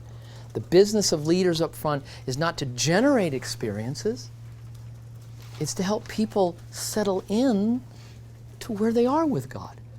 Every church on Sunday morning, there's going to be people in consolation, there'll be people in desolation. They're all over the place. And some churches, you go there and all they are celebrations. The Christian life is not just the resurrection. The Christian life is also the fellowship of His sufferings, being conformed to His death. It's both. I remember going to a church to speak to the elders on this stuff, so I did so. And they didn't ask me to preach that week. The regular guy did. It was this church was about 5,000 people, and in one service there were about 2,000. And he preached a great sermon. It was on the filling of the Spirit. And at the end, he talked about Brother Lawrence of the Resurrection. You ever heard of Brother Lawrence? Well, Brother Lawrence was like a 16th century Carmelite, a lay Carmelite. He was a dishwasher in a monastery. But as he would wash dishes, he would just kind of open to the Lord, and just do what we would maybe call contemplative prayer, and he would start talking to people, and then people would talk to him, and then they began to say, "Well, would you write me?" And so he wrote all these. He did spiritual direction by letter, and that's when somebody now in the 20th century put it into a book called, The Letters of Brother Lawrence, and called Practicing the Presence of God. So he ended talking about that. And then he said this, you know what we're going to do now? For the next 10 minutes, we are going to, as a congregation, it was a huge, there were like 2,000 in this big barn. He said, we are going to practice the power and the presence of God. So let's do that. Let's pray. And I thought, oh Lord, my gosh, there's going to be 50% of these people who are going to wonder what is wrong with me. See, he set them up for consolation. And he just said, we are going to experience the power and the presence of God. Let's pray. And I thought, oh Lord. So I'm in the back, and I told Greg, Greg, I'm just going to kind of watch. Well, I'm watching up, and I'm looking at this huge barn, and the people up front, they were like, oh God, they're praying away. Now, I have no idea what's going on. For some, it's consolation. Now, for some, it's later on in this. For some, it's love. For some, it's, God, I just know you're always here. And for some, it's, oh God, I want consolation. They're trying to generate something. Well, then in the middle, here's what I noticed. I noticed the women. I'm sorry, women, you're a little more neurotic than men. The women are praying, oh God, help my husband, he's such a flake. And here's hundreds of men's heads.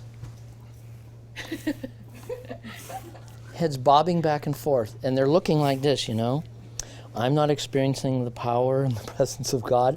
But if I lift my head up, you'll know that. So I'm wondering what's going on with you. And then I'm in the back, and here's the women. I'm sorry. Oh, God, help. My husband, he's such a flake. And then here's the men. I'm not kidding. I'm with 400 men.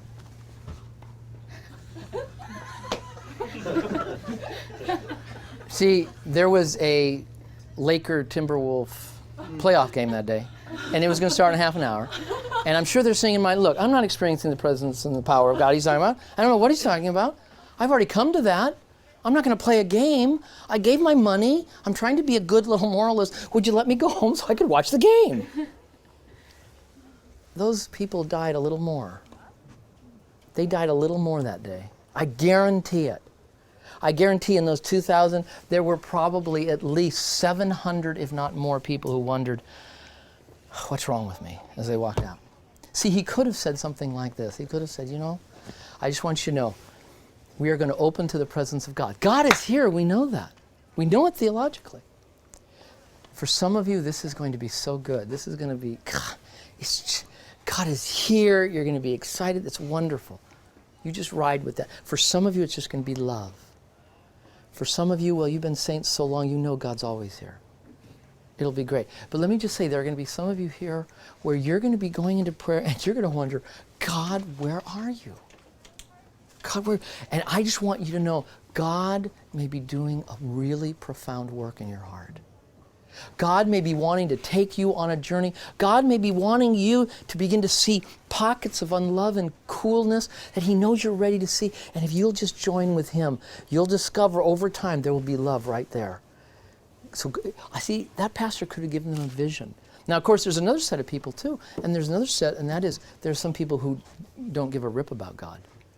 And so I need to address them too. I need to do, Jonathan Edwards kind of preaching to them.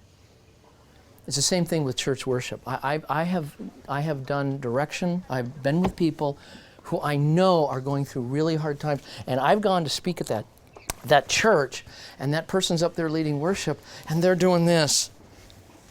And I'm thinking, why the heck are you doing that? I just talked to you 2 days ago. I know that's not going on in your life. Would you do that with your children? I think some children must watch their parents up front and go, Mom and Dad are really weird. They would never do that at home.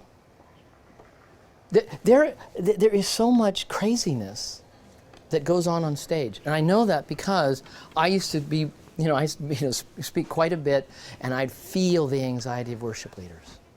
I feel the anxiety as a preacher to try to get people up. It's hard when you're leading worship and you're doing anything up there, and you look out at the crowd and the people are just, they're brain dead at 9 o'clock.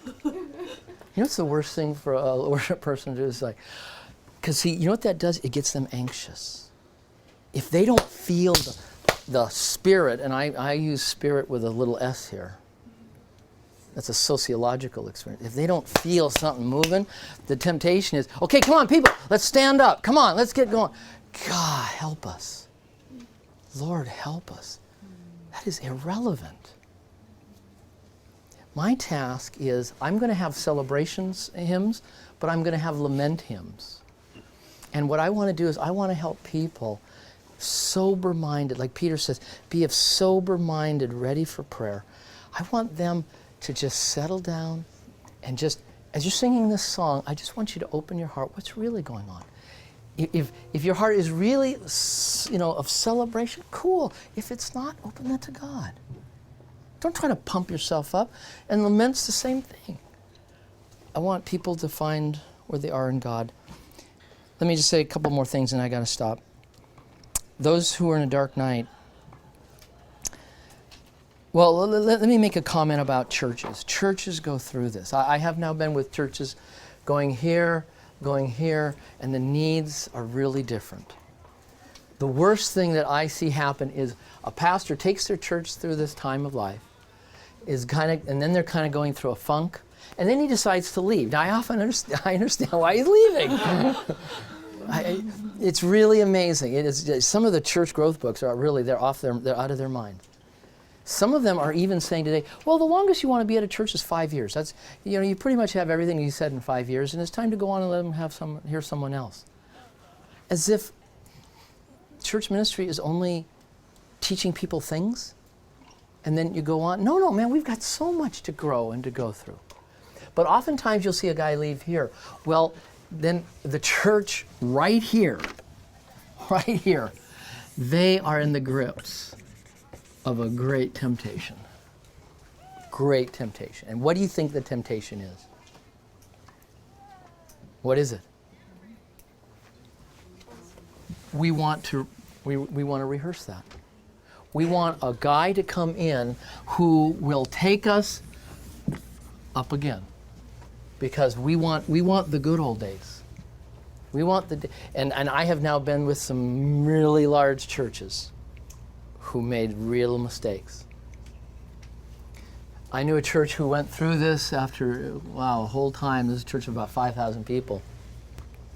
And rather than getting, in Pauline terms, Ephesians 4, a teaching shepherd who would take people to full maturity, that's Ephesians 4. They got an evangelist because they wanted to grow again. And it turned out that's not what they wanted. But it took 4 or 5 years to try to move him out because they realized, no, we really needed to go to maturity. There's a lot of issues that church go through here. And a lot of times when churches go through here and even they have their pastor still there, they want to come out of it. No. This is a time to enter into it. This is why pastors need to understand spiritual theology. This is why pastors need to go on the journey themselves so they can help churches go through here. This is going to be, these right here, this is when the churches are in great temptations to do all kinds of crazy things. This is where churches change programs. This is where they try to get something that's up. This is where sometimes they shift a whole philosophy. Well, I think we'll just reach the unchurched now. And you people who've been here, it's your time to get off your butt and minister. But we're going to the unchurched, or we're going to be missional. There's a lot of stuff going on here. And let me just say, when pastors go through this, they really need support. They really need support. The pastor, I'll just tell you, those of you who want to be pastors, you need to train your people about this. You need to train your elder board about it so that when you go through this, that elder board can say, wow, this is a powerful time in your life. You probably need to take a break so that the Spirit can really take you into new places, because where you're going is where we're probably going to go. But this is where so many pastors now go into hiding, and this is where they feel so alone, so alone. I remember I asked Willard once, what is the greatest need in the church today? And he said, the greatest need is pastors needing pastors. Pastors needing shepherds in their own life, spiritual directors. Last two things to say. When you're in a dark night, in general, be faithful. Be faithful to the spiritual disciplines. Be faithful to stay there. Be faithful to just continue to open of what God is doing there. But now let go of consolation. Let the mirror go on. But this is where I'll say it's wonderful to have a spiritual director. Last thing, this is a time now where the Lord is inviting you into His love. He's inviting you into His love. This is Jude 21. Pray in the Holy Spirit and keep yourself in the love of God. This is 2 Thessalonians 3, verse 5. May the Lord direct your heart into the love of Christ. This is a time where you need to direct your heart into the love of God. God, take me on a journey. And this is where it's so good to have other people in this process. Biola University offers a variety of biblically centered degree programs, ranging from business to ministry to the arts and sciences. Visit biola.edu to find out how Biola could make a difference in your life.